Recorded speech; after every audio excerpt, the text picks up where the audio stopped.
मेरी उम्र 26 साल है और मैं गुड़गांव की रहने वाली हूँ। मेरे जन्म के बाद ही मेरे माता पिता की रोड एक्सीडेंट में मौत हो गई। उस समय मेरी बड़ी बहन की उम्र 14 साल थी। मेरी दादी और मेरे पिता ने मुझे पाला था। दादी ने मेरी माँ की मौत के बाद मेरे पिता से दूसरी शादी पर काफ़ी जोर दिया था, लेकिन मेरे पिताजी दूसरी शादी के लिए बहुत खिलाफ थे और वह राजी नहीं हुए। वो मुझे किसी दूसरी औरत की गोद में नहीं डालना चाहते थे। दादी ने पिताजी को बहुत समझाना चाहा, लेकिन पिताजी ने साफ इनकार कर दिया। फिर मजबूरन दादी ने ही मेरी परवरिश की, लेकिन दादी भी बस 6 साल तक ही हमारा साथ दे पाई। एक दिन वह भी हम तीनों को अकेला छोड़कर चली गई। पिताजी दादी की मौत के बाद टूट कर रह गए थे। मुझे संभालना उन दोनों के लिए बहुत मुश्किल हो रहा था। मैं उस वक्त सिर्फ 6 साल की थी। दीदी भी उस समय कॉलेज पढ़ने के लिए जाया करती और पिताजी भी नौकरी पर जाते। मेरे पिताजी की बहुत अच्छी सरकारी नौकरी थी। ऐसे में उन दोनों में से एक भी मेरी ड्यूटी करने के काबिल नहीं था। पिताजी अगर काम छोड़कर बैठे तो घर का खर्चा कैसे पूरा होता और फिर दीदी की पढ़ाई पर भी असर पड़ता। आखिरकार दीदी ने ही अपनी पढ़ाई की कुर्बानी दी और उन्होंने घर बैठकर प्राइवेट पढ़ाई करनी शुरू कर दी।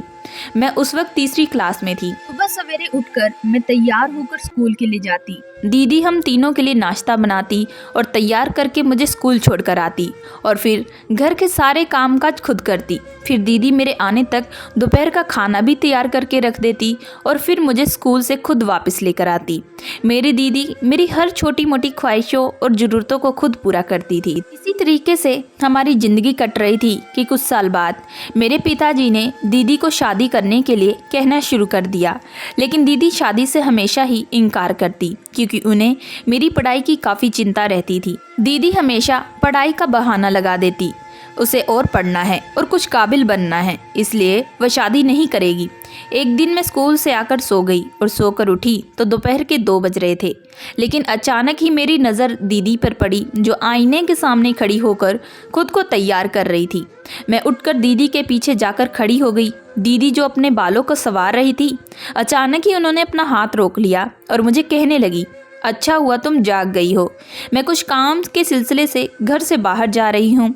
1 घंटे बाद वापस लौट आऊँगी। तब तक तुम अंदर से दरवाजे को अच्छी तरह से बंद कर लेना और कोई भी शरारत मत करना।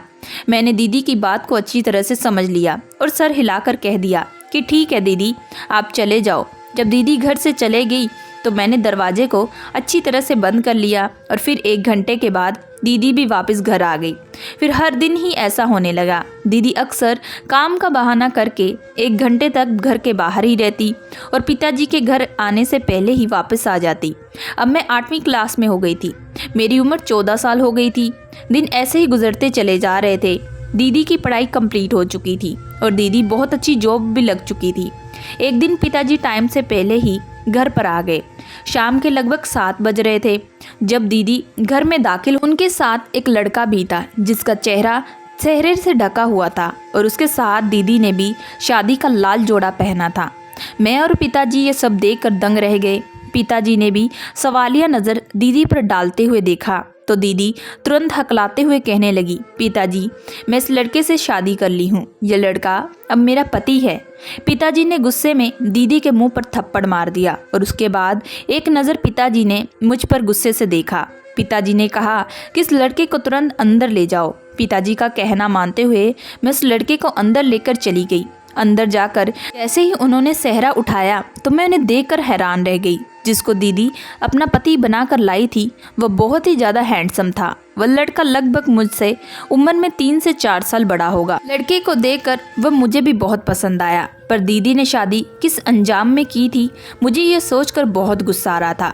वह लड़का बहुत मायूस और सहमा हुआ बैठा था। उसे देखकर मुझे उस पर तरस भी आ रहा था। मैं उस लड़के को कमरे में बिठाकर बाहर आ गई। पिताजी ने काफ़ी देर तक दीदी की क्लास लगाई रखी। उनका कहना था, ऐसे किसी लड़के से शादी कर लेना ये कौन सा तरीका है? ये लड़का कहाँ रहता है? इसका घर बार कहाँ है? क्या करता है? अगर वह पिताजी को बताती तो पिताजी खुद उनकी शादी इज्जत से करवा देते। लेकिन अब जो हो गया था सो हो गया। दीदी ने पिताजी से बहुत बार माफ़ी मांगी। इस लड़के का नाम अंकित है और उसके माँ बाप की मौत आज से 3 साल पहले ही हो चुकी थी। इसका अब दुनिया में कोई नहीं है, इसलिए मैं शादी करके इसे अपने घर में ले आई हूँ और ये आज से हमारे साथ ही रहेगा, क्योंकि मैं आप लोगों को छोड़कर किसी दूसरे घर में नहीं जाना चाहती। मेरी छोटी बहन भी अभी पढ़ाई कर रही है। मैं नहीं चाहती मेरी वजह से उसकी पढ़ाई पर कोई परेशानी आए, और जहाँ मैं काम करती हूँ यह वहाँ की बगल वाली कंपनी में काम करता है। लेकिन पिताजी ने दीदी की खूब बेइज्जती की थी। अगले कुछ दिनों के बाद वह लड़का जिसका नाम अंकित था, जो मेरे जीजा जी थे, अब हम लोगों के साथ अच्छे से घुल मिल गए थे, क्योंकि वह उम्र से थोड़े से बड़े थे। मैं उनके साथ अच्छे से बातचीत कर पा रही थी। जब मैं जीजा जी का नाम लेती तो पिताजी मुझ पर खूब गुस्सा होते, इसलिए मुझे मजबूरन उन्हें जीजा जी कहना शुरू कर दिया। अब हमारी फैमिली कंप्लीट हो चुकी थी। हम जिंदगी अच्छे से गुजार रहे थे, लेकिन हमारी खुशियों को कहीं ना कहीं हमारी ही नज़र लग गई। एक दिन पिताजी भी हमें इस दुनिया में अकेला छोड़कर चले गए। खैर, जिंदगी की गाड़ी कभी किसी के जाने से रुकी है जो अब रुकती। हमें भी आखिरकार पिताजी की मौत पर सब्र आ गया। जिंदगी आगे बढ़ने लगी। मेरी जीजा जी के साथ अच्छी बॉन्डिंग हो गई थी। दीदी अक्सर काम के सिलसिले में दूसरे शहर जाना पड़ता। उनकी तनख्वाह भी जीजा जी के मुकाबले काफ़ी अच्छी थी, इसलिए हम उनके पीछे से घर को अच्छे से संभाल रहे थे। हम दोनों की आपसी में दोस्ती देखकर दीदी हमेशा हमें साथ देकर जल भून जाती। दीदी और जीजा जी की ये हालत देखकर मैं खूब उन पर मजाक उड़ाती। एक दिन हम सब ने बाहर घूमने का प्लान बनाया। उस दिन दीदी की छुट्टी थी। उस दिन अचानक मेरी तबीयत खराब हो गई थी, जिसकी वजह से जीजा जी ने भी जाने से मना कर दिया। लेकिन फिर मैंने भी जीजा जी को जाने के लिए ज़बरदस्ती मना लिया। उनके जाने के बाद मैं वही हॉल में सोफे पर लेट गई। अभी उन दोनों को गए हुए कुछ ही देर गुजरी थी कि अचानक दरवाजे पर शोर की आवाज़ हुई। मैं सोफे से उठने ही वाली थी कि इतनी ही देर में जीजा जी रोते हुए घर में दाखिल हुए। मैं हैरान होकर खड़ी थी और सिचुएशन को समझने की कोशिश कर रही थी। दीदी बार बार जीजा जी से उनकी किसी सच्चाई के बारे में बात कर रही थी। दीदी बार बार गुस्से से जीजा जी को मार रही थी, लेकिन जीजा जी बार बार दीदी के आगे मिन्नतें कर रहे थे कि उन्होंने कुछ नहीं किया, उनकी कोई गलती नहीं है। जबकि मैं चुपचाप खड़ी सारा तमाशा देख रही थी। दीदी जीजा जी की किसी सच्चाई के बारे में बात कर रही थी। इसके बारे में आज तक दीदी ने मुझे कुछ नहीं बताया था। मैं अपने दिमाग में न जाने क्या क्या सोच रही थी।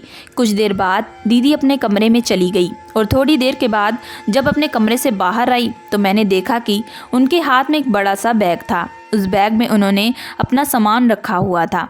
उन्होंने जीजा की तरफ गुस्से से नज़र देखा और घर के बाहर निकलकर चली गई। उन्होंने एक बार भी मुड़कर मुझे देखना गवारा नहीं समझा। इस बात का मुझे बहुत दुख हुआ। वह तो चली गई थी, लेकिन उस वक्त जीजा जी की हालत बेहद ख़राब हो रही थी। मैंने फ़ौरन से जीजा जी को हाथ से उठाया और उन्हें सहारा देते हुए कमरे तक ले गई। वह बहुत ज़्यादा रो रहे थे। मेरे जीजा जी देखने में बहुत मासूम थे। वह बहुत शरीफ इंसान थे।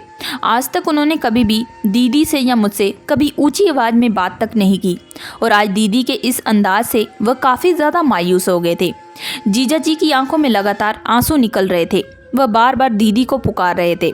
उन्हें संभालने में मुझे बहुत दिक्कत हो रही थी। सुबह जब मैं दीदी और जीजा जी के कमरे में गई तो मैंने देखा कि दीदी के कमरे में टेबल पर एक लेटर रखा हुआ था। वह लेटर उनका जॉब पोस्टिंग लेटर था। इसका मतलब दीदी की दूसरे शहर में पोस्टिंग हो गई थी। मैंने सोचा चलो अच्छा हुआ दीदी का ट्रांसफ़र हुआ, वरना मुझे तो लगा था दीदी कहीं गुस्से में घर तो छोड़कर नहीं चली गई। यह तो अच्छा हुआ कि पता चल गया कि दीदी कहाँ है, वरना न जाने जीजा जी का रो रो कर क्या हाल होता। दीदी ने जीजा जी की ऐसी हालत कर दी थी कि मुझे दीदी पर बहुत ज़्यादा गुस्सा आ रहा था। अब घर में मैं और जीजा जी ही बचे थे। हम दोनों एक दूसरे का सहारा थे। जीजा जी दीदी को बहुत याद करते। उन्होंने दीदी की वजह से खाना पीना भी छोड़ दिया। मैं उन्हें बहुत समझाती कि खाना पीना छोड़ने से कुछ हल नहीं होता। मैं जानबूझकर ऐसे चुटकुले मारती ताकि उनके चेहरे पर एक मुस्कुराहट आ जाए। मुझे दीदी की अब बिल्कुल भी याद नहीं आती, बल्कि मैं तो अब खुश थी कि अच्छा हुआ कि वह घर से चली गई। जैसा सुलूक दीदी ने जीजा जी के साथ किया था, उस हिसाब से मुझे दीदी पर बहुत गुस्सा आ रहा था। खैर, दिन गुजरते चले गए। मेरा MBBS भी हो गया। मैं डॉक्टर बनना चाहती थी। जब मैं MBBS की डिग्री लेकर घर पहुंची तो मैंने खुशी के मारे अपने जीजा जी को कसकर गले लगा लिया और जीजा जी ने मेरे माथे को चूमते हुए कहा, देखा, मैंने कहा था ना, एक दिन तुम्हारा सपना पूरा हो जाएगा और तुम डॉक्टर बन जाओगी और वह दिन मेरे लिए बहुत खुशी का दिन होगा। मेरी इस खुशी पर जीजा जी बहुत ज़्यादा खुश थे। उन्होंने मुझसे कहा, अब तुम डॉक्टर बन गई हो, तुम्हारे हाथ में डॉक्टर की भी डिग्री आ गई है। अब तुम ये बताओ, मुझे तुम क्या ट्रीट दे रही हो? मैंने जीजा जी से कहा कि आप कुछ भी मांगो, मैं आपको वही दे दूंगी। तो जीजा जी मुझसे कहने लगे कि ठीक है, चलो हम बाहर कहीं घूमने चलते हैं। मैंने जीजा जी के गले में हाथ डालते हुए कहा कि ठीक है, आपका हुक्म सर आँखों पर, आप जैसा कहेंगे मैं वैसा ही करूंगी। आप बताइए, आपको कहाँ जाना है? जीजा जी के हंसने की आवाज़ सुनकर मैं भी कहीं खो सी गई थी। आज इतने दिनों के बाद उनके चेहरे पर मुस्कुराहट आई थी। मैं वह देखकर बहुत खुश थी। मेरे कान तो जीजा जी की हंसी सुनने के लिए तरस गए थे। मैं लगातार जीजा जी की तरफ देखे जा रही थी।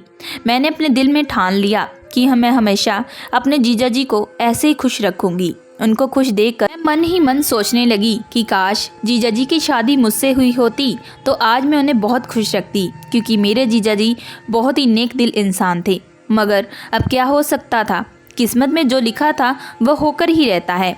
मैं इन्हीं सोचों में गुम थी कि तभी अचानक जीजा जी ने मेरा हाथ पकड़कर मुझे हिलाया। तब मैं अचानक होश में आई और घबरा गई, जैसे मेरी कोई चोरी पकड़ी गई हो। एकदम जीजा जी से नज़रें चुराने लगी और इधर उधर देखने लगी। जीजा जी ने मुझसे पूछा कि किन ख्यालों में खोई हुई हो।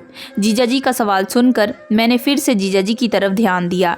एक दिल कह रहा था कि उनको सब कुछ बता दूं, आखिर मैं किस बारे में सोच रही हूँ, मगर फिर मैंने अजीब सा रिएक्शन बनाकर बात को टाल दिया। फिर मैंने जीजा जी से कहा कि आप जल्दी से तैयार हो जाओ, फिर हम बाहर चलते हैं। और फिर मैं भी अपने कमरे में आ गई ताकि कपड़े चेंज कर रेडी हो जाऊं।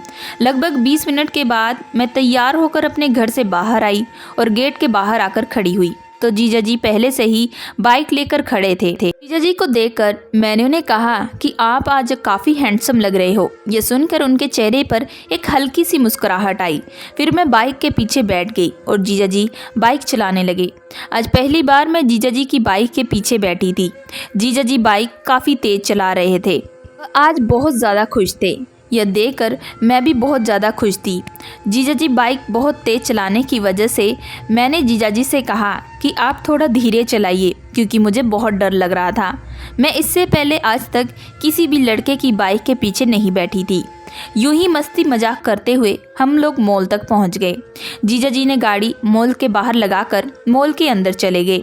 वहां जाकर हम लोगों ने खूब शॉपिंग की। मैंने जीजा जी के लिए आज बहुत अच्छी अच्छी शर्ट भी ली, जिसे पहनकर वो और भी ज़्यादा हैंडसम लग रहे थे। ये देखकर मेरा दिल डगमगाने लगा था, लेकिन मैंने अपने जज्बातों पर खूब काबू करके रखा था।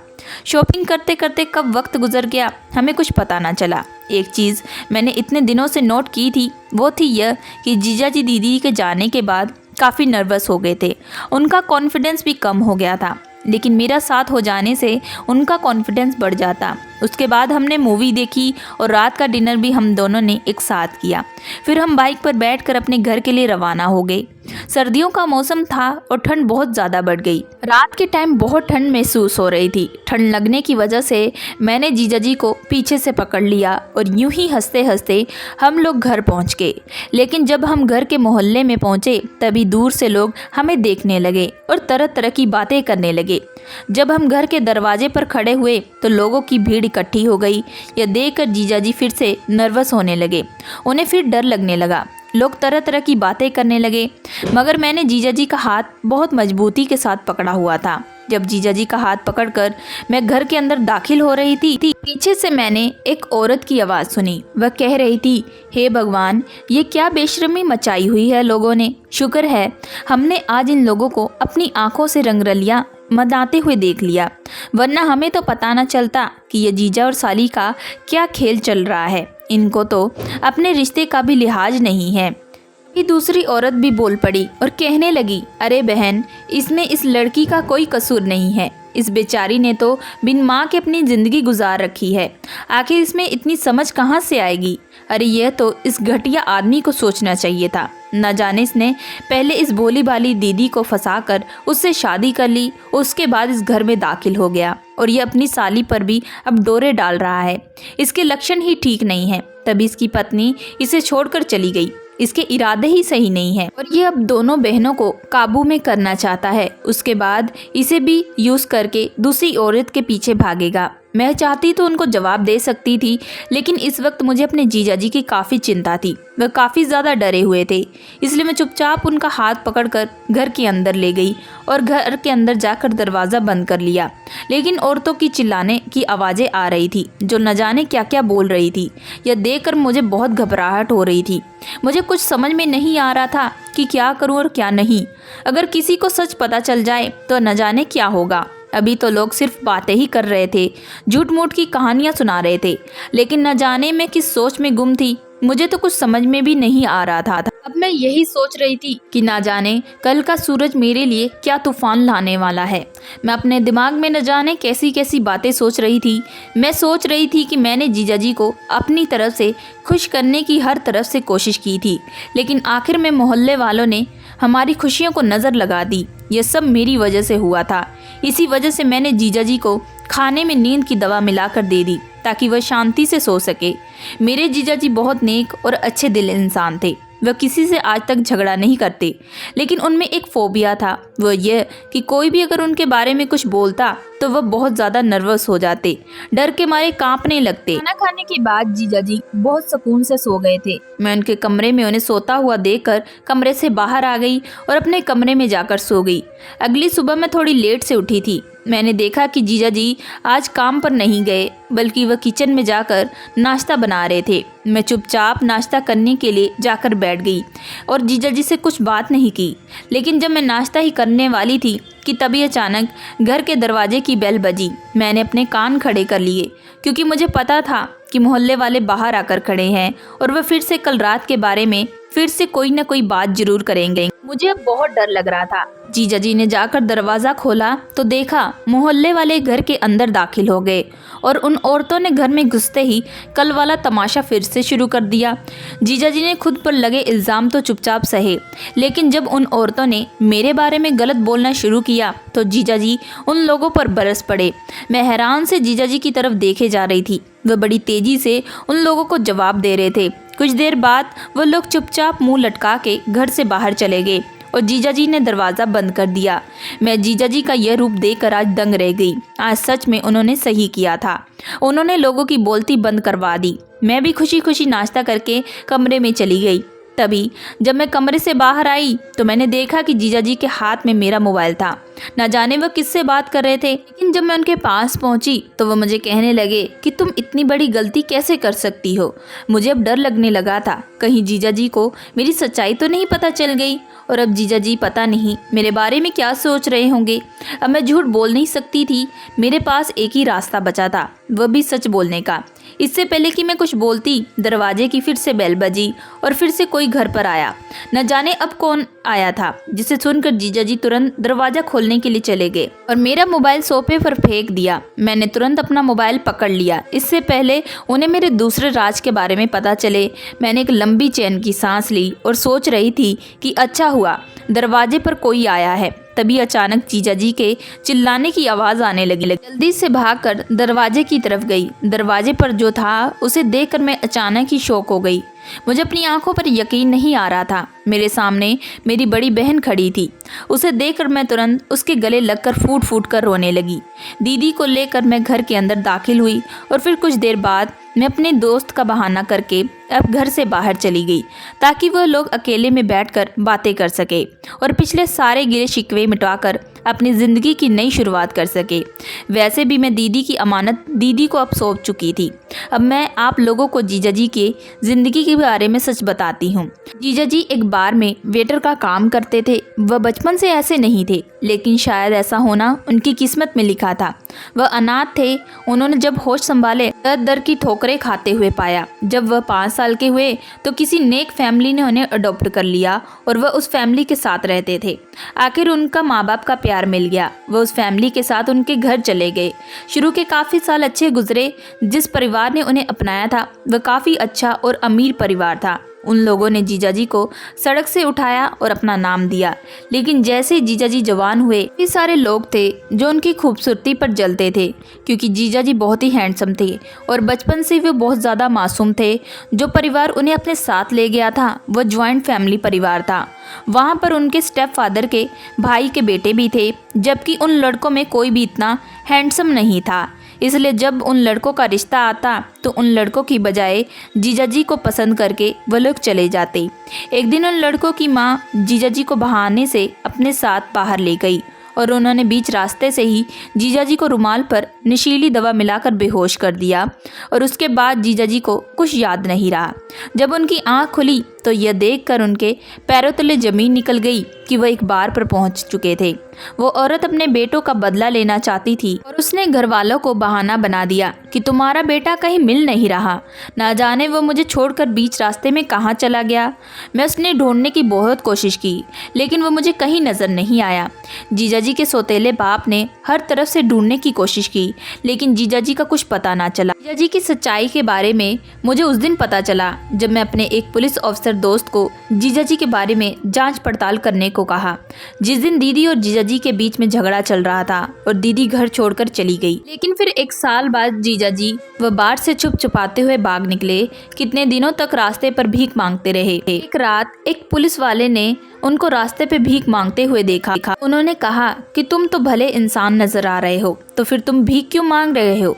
तब जीजाजी ने उन्हें अपनी सारी कहानी सुनाई। तब उस पुलिस वाले ने जीजाजी को एक कंपनी में नौकरी दिलवा दी और इसी तरह जीजाजी अपनी ज़िंदगी काट रहे थे। तभी जीजाजी को मेरी दीदी से मोहब्बत हो गई और दीदी उनसे शादी करके उन्हें घर पर ले आई। लेकिन दीदी को यह बात शादी के बाद पता चली थी, इसलिए वह उन पर बहुत गुस्सा हुई और गुस्सा करके घर छोड़कर चली गई। लेकिन दीदी के जाने के बाद जीजाजी ने हमेशा फ़ोन पर उन्हें बहुत समझाने की कोशिश की, लेकिन दीदी जीजाजी की कोई बात पर विश्वास नहीं करती। दीदी के जाने के बाद जीजाजी बहुत ज़्यादा डिप्रेशन में रहने लगे।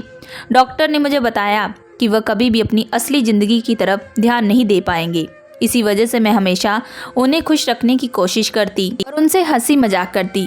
दीदी को यह समझ में नहीं आ रहा था कि इसमें जीजाजी की कोई गलती नहीं थी। ऐसे दिन गुजरते रहे कि तभी अचानक जीजाजी को रास्ते पर वही पुलिस ऑफिसर मिला। उन्होंने उसे फिर से अपनी कहानी सुनाई। उस ऑफिसर ने दीदी से बात की और उन्हें पूरी तरीके से अच्छे से समझाया।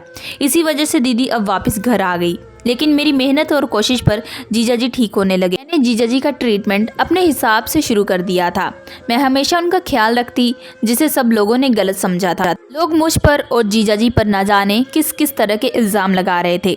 दीदी पूरे 2 साल बाद घर वापस आई थी। ये सोच सोच कर मेरी आंखों में आंसू आ गए। अभी तो मेरे रिश्ते फिर से मिल गए थे और मैं खुलकर उनके साथ जीना चाहती थी, लेकिन अब ऐसा मेरे साथ मुमकिन नहीं था, क्योंकि मुझे ट्रेनिंग के लिए शहर से दूर जाना था। इसलिए मैंने अपने कमरे में जाकर अपनी पैकिंग शुरू कर दी। जीजाजी को आज ये बात सुबह पता चली थी, जिसके बारे में मैंने जीजाजी को नहीं बताया था। मैं जीजाजी को अकेला छोड़कर नहीं जाना चाहती थी। इसी वजह से मैंने अपनी ट्रेनिंग को कैंसिल करवा दिया और जीजाजी को फ़ोन पर यह बात मेरे एक सहेली के ज़रिए पता चली। मेरी यही सच्चाई थी जिसके बारे में जीजाजी को मोबाइल के ज़रिए पता चला था कि मैं ट्रेनिंग पर जाने से मना कर दिया। आखिरकार उसका सपना था, लेकिन मैं अपने परिवार की वजह से आपको छोड़कर अकेला नहीं जाना चाहती। शाम के टाइम जब मैं घर वापस लौट कर आई तो मैंने देखा कि जीजाजी और दीदी मेरा इंतज़ार कर रहे थे। दीदी ने रो रो कर अपनी आंखें सुजा ली थी। ऐसा लग रहा था जैसे वो मुझे डांटने के लिए तैयार बैठी थी। मैं जाकर उनके पास बैठ गई और उन दोनों को देखने लगी। अपने दीदी और जीजाजी को अपने माता पिता समान समझती हूँ। जीजाजी ने मुझे सगी माँ से भी बढ़कर और बाप का प्यार दिया, इसलिए मैं चाहती थी कि मैं जीजाजी को कभी अकेला छोड़कर नहीं जाऊँगी। लेकिन अच्छा हुआ कि दीदी खुद ही घर वापस लौट कर आ गई। अब मैं बेफिक्री से अपनी ट्रेनिंग के लिए जा सकती हूँ। दीदी और जीजाजी ने मुझे समझाया कि तुम अपनी ट्रेनिंग पर आराम से जा सकती हो और तुम्हें किसी चीज़ की ज़रूरत हो तुम हमें ज़रूर बताना, हम हमेशा तुम्हारे साथ रहेंगे। और तुम अपना सपना पूरा करो और कामयाब डॉक्टर बनकर घर वापस लौटना। मुझे दीदी और जीजाजी से बहुत हिम्मत मिली थी। मैं बहुत खुश थी। दोनों ने आपस में बात करके अपने गिले शिकवे मिटा लिए थे। आखिरकार जीजाजी के साथ जो हुआ था उसमें जीजा जी की कोई गलती नहीं थी। इसलिए दीदी ने जीजा जी के बारे में सच्चाई जानकर उनसे माफ़ी मांगी और कहा कि वह उन्हें छोड़कर कभी नहीं जाएंगी। मैं अब बहुत अच्छी डॉक्टर बन गई हूँ और मेरा अपना हॉस्पिटल भी है। मेरे जीजा जी और दीदी भी अपनी ज़िंदगी में बहुत खुश हैं और आज मेरी दीदी और जीजा जी के पास दो बेटियां हैं। दोनों अपनी ज़िंदगी में बहुत खुश। मैं भी शादी करने के लिए एक अच्छे लड़के की तलाश कर रही हूँ। आप लोग मेरे लिए प्रार्थना कीजिए कि मुझे भी मेरे जीजा जी जैसा ही लड़का मिल जाए जो मेरे परिवार को बहुत अच्छे से संभाल ले। दोस्तों, मैं आशा करती हूँ कि आप लोगों को ये कहानी पसंद आई होगी। अगर आप लोगों को ये कहानी पसंद आई है तो प्लीज़ हमारे चैनल को लाइक एंड सब्सक्राइब जरूर करिएगा एंड बेल आइकन का बटन जरूर दबाइएगा।